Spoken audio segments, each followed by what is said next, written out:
Hello guys, welcome back to my channel और मैं हूं अंकित। अभी से नीट में लगभग 10 दिन बचे हैं। अभी भी बहुत सारे ऐसे लार्ज अमाउंट ऑफ स्टूडेंट्स होंगे जिनका मॉक में मार्क्स स्टक हो चुका होगा एक जगह पे और मार्क्स बढ़ ही नहीं पा रहा होगा। कोई 200 पे स्टक हो चुके होंगे, कोई 300 पे स्टक हो चुके होंगे, कोई 350 पे स्टक हो चुके होंगे। और अभी से लेके अगर मैं बात करूं अगले 10 दिन में सही तरीके से पढ़ के, सही तरीके से रिवीजन करके, सही तरीके से पीवाईक्यू लगा के आप कितना मैक्स टू मैक्स इंक्रीज कर सकते हो, तो मैं आपको बता दूं। अगर आपने अभी से सही तरीके से सारी चीजें अच्छे से फॉलो कर लिया, सही तरीके से रिवीजन कर लिया, सही तरीके से पीवाईक्यू लगा लिया, रिवीजन करने का तरीका आपका सही होना चाहिए। बहुत सारे बच्चे क्या करते हैं, सिर्फ थ्योरी थ्योरी पढ़ते हैं। तो 300 से लेके max to max you can increase your marks up to 500। इस वीडियो में आपको 4 से 5 चीजें बताऊंगा, डू और डाई चैप्टर्स बताऊंगा, और फिर आपको पीवाईक्यू का इंपॉर्टेंस समझाऊंगा, और फिर पीवाईक्यू को कैसे सोल्व करना है और उसको एज ए टेस्ट हमें कैसे सोल्व करना है, सारी चीजें बताऊंगा। तो बस वीडियो को आप अच्छे से देख लेना। जो भी चीजें मैं बता रहा हूँ लास्ट के 10 दिन में आप इस चीज को अपने रूटीन में इंप्लीमेंट करना। बस ज्यादा दिमाग मत लगाना। आपके मॉक मार्क्स में अगले 7 से 8 दिन में आप देखोगे कि 300 से लेके 500 तक आप जंप कर जाओगे। तो चलिए वीडियो को स्टार्ट करते हैं। सबसे पहले अगर मैं बात करूं कि लास्ट 10 दिन में करना क्या है, जो हमारे वीडियो का जो फर्स्ट टॉपिक होगा, सेकंड टॉपिक हमारा होगा वीडियो का, उसमें होगा शुड यू कंटिन्यू और मॉक और नोट। एक बात मैं आपको बता दूं, जिनका भी मॉक में मार्क्स 250 आ रहे हैं या फिर 250 से नीचे आ रहे हैं, भाई मॉक देना बंद कर दो। सच बता रहा हूँ, मॉक देना बंद कर दो। अगर आपका टारगेट मार्क्स 500 है और मॉक में 200 250 नंबर ला रहे हो, फिर भी आप हर एक दूसरा दिन मॉक देने जा रहे हो और उससे डिमोटिवेट होके आ रहे हो आप अपने घर पे वापस, फिर मेरे को आप कॉल करते हो या फिर टेक्स्ट करते हो, भैया मॉक में इतने कम मार्क्स आ रहे हैं, फिर भी आप मॉक कंटिन्यू कर रहे हो। भाई मॉक आप क्यों कंटिन्यू कर रहे हो? आपके मॉक में 250 नंबर आ रहे हैं, 200 नंबर आ रहे हैं, आपके टारगेट मार्क्स है 500। टीचर्स बोल रहे हैं कि मॉक दो, मॉक दो। टीचर्स उनके लिए बोलते हैं मॉक दो जिनका पूरी अच्छे से सब कुछ हो रखा है, रिवीजन हो रखा है। आप अगर 250 नंबर 200 नंबर ला रहे हो, इसका मतलब आपका रिवीजन अच्छे से नहीं हो रखा है या फिर आपने सिलेबस भी अच्छे से कंप्लीट नहीं कर रखा है according to your target marks. तो सबसे पहले अगर आपका टारगेट मार्क्स 500 का है, तो 500 मार्क्स का एटलीस्ट आपका सिलेबस कंप्लीट होना चाहिए और आपका जो रिवीजन है वो अच्छे वे में हो जाना चाहिए। रिवीजन मतलब कि जो भी चैप्टर्स आपने पढ़ लिया उसे उसका आपने सारा पीवाईक्यू लगा लिया, एक से दो बार आपने उसे रिवाइज भी कर लिया। मैक्सिमम बच्चे क्या गलती करते हैं, वन शॉट देख लेते हैं, उनको लगता है कि उन्होंने चैप्टर्स कंप्लीट कर दिया। भाई वन शॉट देख के चैप्टर्स कंप्लीट नहीं होता। अगर वन शॉट आप देख रहे हो, उसके बाद उसके सारे पीवाईक्यू करो, उसको अगले एक दो दिन में वापस से रिवाइज करो, तब तब जाकर आप उस चैप्टर में आप अपना 100% पकड़ बना सकते हो। अगर आपने रिवीजन नहीं करा, सवाल नहीं लगाया, बस चैप्टर पढ़ के छोड़ दिया मजे मजे में, तो मैं लिख के देता हूँ आपसे नीट में सवाल नहीं बनेंगे। जो हमारा थर्ड टॉपिक आज वीडियो का, हाउ टू इंक्रीज मार्क्स, जो मेन है हमारा एपी सेंटर वीडियो का, ये कि हम लोग मार्क्स कैसे इंक्रीज करेंगे, तो भी चीजें मैं आपको वीडियो के आगे बताऊंगा। और एक जो फोर्थ टॉपिक है हमारा, जिसपे बहुत सारे बच्चे सवाल पूछते हैं, देखता हूँ कमेंट सेक्शन में भी होते हैं, टेलीग्राम पे भी होते हैं, कि क्या इंपॉर्टेंट टॉपिक्स पढ़ूं या इंपॉर्टेंट चैप्टर पढ़ूं। तो ये भी वीडियो के आगे मैं आपको बताऊंगा कि आपको इंपॉर्टेंट टॉपिक्स पढ़ना है या फिर इंपॉर्टेंट चैप्टर्स पढ़ना है। और जो fifth and last segment of this video, जो सबसे ज्यादा इंपॉर्टेंट है अभी के 10 दिन में, कि पीवाईक्यू बेस्ट टेस्ट सीरीज आपको कैसे देने हैं। तो वीडियो को स्टार्ट करता हूँ फर्स्ट सेगमेंट से। तो मैं कि लास्ट 10 डेज में आपको करना क्या है, लास्ट 10 डेज में सबसे पहले आपको सिलेबस कंप्लीट करना है, जो भी आपका टारगेट मार्क्स है। अगर 500 मार्क्स के अकॉर्डिंग आपका सिलेबस हो रखा है तो उसे अच्छे से रिवीजन करना है। देखो बायो में क्या करना है, सबसे पहले मैं बायो से स्टार्ट करता हूँ। बायो में सबसे पहले आपको कंप्लीट बायोलॉजी पढ़ना है, एनसीईआरटी से 11th एंड 12th आपने अगर पढ़ रखा है तो 3 से 4 चैप्टर पर डे के हिसाब से आप रिवीजन करना स्टार्ट कर दो। क्योंकि बायो में आपको मिनिमम 320 प्लस लाने हैं। 250 नंबर आ रहे हैं टेस्ट में, आपके 200 नंबर आ रहे हैं टेस्ट में, मतलब आपने बायो भी अच्छे से नहीं कर रखा है।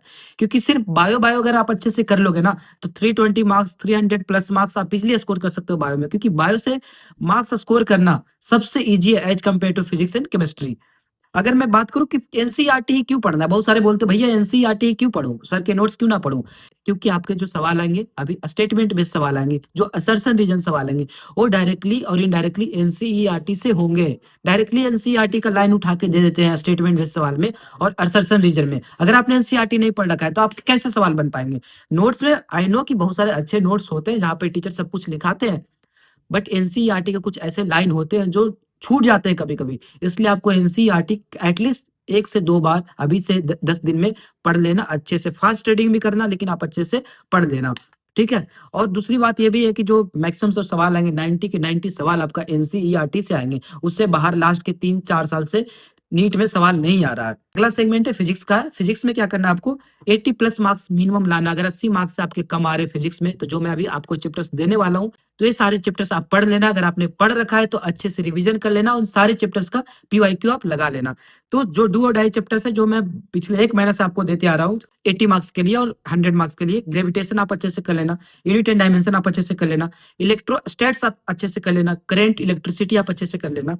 सेमीकंडक्टर और मॉडर्न फिजिक्स। बस ये 6 चैप्टर्स को आप 100% कंप्लीट कर लेना, इसके सारे पीवाईक्यू कर लेना, इसके सारे फॉर्मूला आप अच्छे से रट जाना। रिवीजन कैसे करना है फिजिक्स में? अगर फिजिक्स में आपने सारे चैप्टर्स कर रखे हैं या फिर 1-2 दिन में आपके कंप्लीट होने वाले हैं, तो रिवीजन कैसे करना है? रिवीजन देखो कैसे करना है। सबसे पहले सारे चैप्टर जो आपने करा है, जो डू और डाई चैप्टर्स है, सारे के फॉर्मूला रट जाओ। फॉर्मूला रट जाओ और जो उसका की कांसेप्ट है, जहाँ से सवाल बनते हैं, उसको भी आप अपने दिमाग में एज़ इट इज़ छाप लो। इसके बाद आपको पीवाईक्यू लगाने हैं सारे चैप्टर्स के, मिनिमम लास्ट के 20 इयर्स के। और बहुत सारे बच्चे ऐसे होते हैं कि भाई पीवाईक्यू लगा रहे हैं सर, बट हो नहीं रहा है। भाई पीवाईक्यू लगाओ, फिर उसका सॉल्यूशन देखो, जो आपसे सवाल नहीं बन रहा है उसका सॉल्यूशन देखो कि क्यों नहीं बन रहा आपसे, और फिर उससे कांसेप्ट सीखने का ट्राई करो। अगर जो भी कांसेप्ट आपने सवाल लगा के सीखा है, वो कांसेप्ट आप पूरी जिंदगी कभी नहीं भूल सकते हो, क्योंकि उसने हमने इम्प्लीमेंट करा है। हमने पहले उसका एप्लीकेशन देखा है कि भाई इस कांसेप्ट का क्या एप्लीकेशन है, कैसे सवाल में काम आते हैं। तो वो चीजें भूलने के चांसेस बहुत कम होते हैं, और आपके नीट में जाके वो चीजें आप रिकॉल इजीली कर पाओगे, और वहां पे आप सवाल इजीली लगा लोगे। इसके बाद अगर आपके पास फॉर्मूला सीट है, तो फॉर्मूला सीट से ट्राई करना फॉर्मूला, और जो की कंसेप्ट है उसको रिवाइज करने का। अगर अगर आपके पास नहीं है, तो आप प्लीज मेरा टेलीग्राम चैनल ज्वाइन कर लेना, वहाँ पे मैंने सारे चैप्टर्स का ऑलरेडी अपलोड कर रखा है। और इसके बाद जो हमारा थर्ड पोर्शन है वो है केमिस्ट्री। केमिस्ट्री में आपको मिनिमम 100 मार्क्स स्कोर करने होंगे। अगर अभी आपका 100 मार्क्स केमिस्ट्री में आ रहा है, वेल एंड गुड। अगर नहीं आ रहा है, तो जो चैप्टर्स आपको बता रहा हूँ, इससे अगर आपने नहीं पढ़ रखा है तो पढ़ लेना। अगर आपने ऑलरेडी पढ़ रखा है, तो जैसे जैसे मैं बता रहा हूँ उसको उसी तरीके से आप रिवीजन कर लेना, जिस जो तरीका से मैं बता रहा हूँ। सबसे पहले periodic table, chemical bonding, coordination, compound, DNA block और P block. P block class 11th वाला पार्ट, 12th वाला मत करना आप, ठीक है? उसमें उलझ के रह जाओगे, उतना टाइम भी नहीं है हमारे पास। और जीओसी, जीओसी आप ऑर्गेनिक में सिर्फ आप 3 चीज करोगे, जिसको 2 चीज भी बोल सकता हूँ। बस आपको जीओसी पढ़ना, जहाँ से 4 सवाल आते हैं, और सारे नेम रिएक्शन जो भी ऑर्गेनिक केमिस्ट्री के हैं, सबको एज इट इज रट जाओ। 40 से 50 नेम रिएक्शन है, जिसका मैं पीडीएफ ऑलरेडी टेलीग्राम पे डाल दिया हूँ। 2 से 3 पेज में सारे हो जाते हैं, सबको बस रट लो। यहाँ से डायरेक्टली 3 सवाल मिनिमम आते हैं नेम रिएक्शन से, आपको चैप्टर पढ़ने की जरूरत भी नहीं है। इसके बाद जितने भी टेस्ट है, ऑर्गेनिक केमिस्ट्री के जितने भी टेस्ट है, और उसका जो कलर निकल के आता है, ये सारे रट जाओ। इसका भी मैं पीडीएफ डाल चुका हूँ, यहाँ से भी 2 सवाल देखने को मिलते हैं। तो इस तरीके से हमारे ऑर्गेनिक केमिस्ट्री में 4 और 3 7 और 2 9 सवाल हमारे बन जाएंगे इजीली। 9 सवाल आपके इजीली बन जाएंगे। बस ये तरीका अपना के देखो। आपने बहुत सारी चीजें पढ़ रखा है, बट आपका तरीका गलत है रिवीजन करने का, या फिर जो अप्लाई कर रहे हो आप डेली रूटीन में, वो चीज आप गलत कर रहे हो, इसलिए आपके मॉक्स में मार्क्स नहीं बढ़ रहे हैं। फिर आप मुझे कॉल करके रोते हो कि भैया मॉक में मार्क्स नहीं बढ़ रहे, 14 घंटा पढ़ रहा हूँ, 15 घंटा पढ़ रहा हूँ। भाई गलत तरीके से पढ़ रहे हो। लास्ट के टाइम पे हमें हार्डवर्क तो करना ही है, नो डाउट हार्डवर्क करना है, बट हमें स्मार्ट वर्क भी करना है, तभी हमारे मार्क्स बढ़ेंगे। इसके बाद मैं फिजिकल केमिस्ट्री के 4 चैप्टर्स बस लिया हूँ। मोल concept, atomic structure, chemical kinetics और लिक्विड सॉल्यूशन। सारे फॉर्मूला बेस्ड है। इस सारे चैप्टर्स को अगर आपने पढ़ रखा है, तो सारे को अच्छे से रिवाइज कर लेना, फॉर्मूला सारे देख लेना, और सारे के पीवाईक्यू लगा लेना लास्ट के 20 ईयर्स से। अगर आपने नहीं पढ़ रखा है, तो चारों चैप्टर्स के 2 से 3 घंटे के वन शॉट वीडियो आते हैं, वन शॉट देख के सबको खत्म कर देना, ठीक है? अब जो वीडियो का जो अगला टॉपिक है कि पीवाईक्यू बेस्ड मॉक टेस्ट कैसे देने हैं। आपने सारे चैप्टर्स पढ़ रखे हैं, आपने बायो पढ़ लिया, केमिस्ट्री पढ़ लिया, फिजिक्स पढ़ लिया, आपने अच्छे से पढ़ लिया, ठीक है? आप अपने टारगेट मार्क्स के अकॉर्डिंग आपने सिलेबस कंप्लीट कर लिया, कि अगर आपका टारगेट मार्क 500 है, तो 500 मार्क्स का आपने सिलेबस कंप्लीट कर लिया। अब आपको देखो क्या करना है।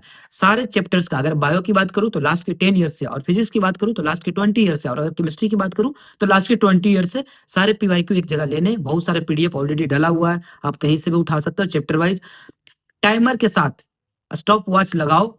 अगर आप 20 सवाल कर रहे हो कोई भी चैप्टर का, तो 20 मिनट में ट्राई करो कि 20 सवाल कर दे। फिर अगले चैप्टर्स का 20 सवाल कर रहे हो, इसी तरीके से करके अगर आप बायो का 20 सवाल कर रहे हो, तो उसको ट्राई करना 10 मिनट में कर देने का। ये एज ए टेस्ट देना है कि आप टेस्ट दे रहे हो, ठीक है? मॉक टेस्ट दे रहे हो। भाई पीवाईक्यू बेस्ड मॉक टेस्ट दे के देखो चैप्टर वाइज, आपके 100 प्लस मार्क्स ना एक्स्ट्रा आए नीट में, जितना आप सोच रहे हो ना उससे ज्यादा आएंगे। क्यों? क्योंकि जो मैक्सिमम जो 70% जो हमारा सवाल आएगा, मोर देन 70%, ये 80% भी जाता है कभी-कभी, ठीक है? वो पीवाईक्यू से ही आते हैं। मतलब 720 नंबर का अगर सवाल आ रहा है ना नीट में, तो उसमें 500 से ज़्यादा सवाल जो होते हैं, वो सिर्फ़ पीवाईक्यू से होते हैं। सिर्फ़ और सिर्फ़ पीवाईक्यू से, ठीक है? तो ये सारी चीज़ें आपको करना है, पीवाईक्यू पे अच्छा खासा ध्यान रखना है। ये सारी चीज़ें करके आप इज़िली अपना मार्क्स इंक्रीज़ कर सकते हैं। जो भी चीज़ें मैं आपको आज की वीडियो में बताया हूँ, बस उसको एज़ इट इज़ आप अपने रूटीन में इम्प्लीमेंट करना है। जो भी चैप्टर्स मैंने बताया, आप एक अपना प्लानर बना लेना, क्योंकि मैं 2 से 3 प्लानर आपको ऑलरेडी दे चुका हूँ। तो इससे ज़्यादा प्लानर मैं आपको क्या ही दूँ। ये सारी चीज़ें अगर आपने फ़ॉलो कर लिया, तो अगर अभी आपके मॉक में मार्क्स 300 आ रहे हैं, 250 आ रहे हैं, तो यहाँ से सारी चीज़ें अच्छे से करके आपके मॉक में 7 से 8 दिन बाद आपके मॉक में मोर देन 500 मार्क्स आने लगेंगे। तो लास्ट के जो दिन है 10 दिन बचे हैं इसको अच्छे से इस वे में जो भी चीज़ें मैंने बताया उसे अच्छे से फ़ॉलो करना स्टार्ट कर दो। रिवीजन पे ज़्यादा फ़ोकस करो, जो चैप्टर्स आपने नहीं पढ़ रखा अगर वो चैप्टर ज़रूरी है, 2 और ढाई चैप्टर्स है तो उसे कर लो, बट रिवीजन पे ज़्यादा फ़ोकस करो। ज़्यादा लेक्चर्स वगैरह के पीछे मत भागो भाई, सेल्फ स्टडी करो, सेल्फ स्टडी बहुत ज़्यादा सही चीज़ है और पीवाईक्यू लगाओ। एक चीज़ मैं और देखता हूँ कि पीवाईक्यू के लिए भी बहुत सारे बच्चे क्लास लगा रहे हैं। भाई क्लास से देख रहे हैं उसके बाद यूट्यूब से पीवाईक्यू लगा रहे हैं। नहीं यार, खुद से लगाना होता है। तुम खुद से क्या करोगे? सब चीज़ क्लास से ही करोगे तो नीट भी क्या क्लास से ही दोगे? भाई खुद से लगाओ चीज़ों क्योंकि आप प्रेशर झेलना सीखोगे। मैंने क्यों बताया पीवाईक्यू को आप टाइमर के साथ लगाकर स्टार्ट कर दो, क्योंकि आप प्रेशर झेलना सीखोगे कि जो प्रेशर आता है, कैसे सवाल को लगाना है, कैसे कौन-से चीज़ को रिकॉल करना है। तो ये सारी चीज़ें आप अच्छे से फ़ॉलो करो। आपके 300 मार्क्स आ रहे हैं या फिर 350 मार्क्स आ रहे हैं या 250 नंबर आ रहे हैं मॉक में, 7 से 8 दिन में आपके मार्क्स इंक्रीज़ हो जाएँगे। तो मिलता हूँ आपसे अगले वीडियो में, तब तक के लिए बाय एंड टेक केयर। अगर आपको मेरा कंटेंट पसंद आ रहा है, आपको मेरा वीडियो पसंद आ रहा है, थोड़ा-सा भी आपको हेल्पफुल लग रहा है तो please do like the video and channel को सब्सक्राइब कर देना और इसके सारे पीडीएफ आपको मेरे टेलीग्राम चैनल पे मिल जाएगा जिसका लिंक मैं ऑलरेडी डिस्क्रिप्शन में डाल रखा हूँ। Bye bye, take care.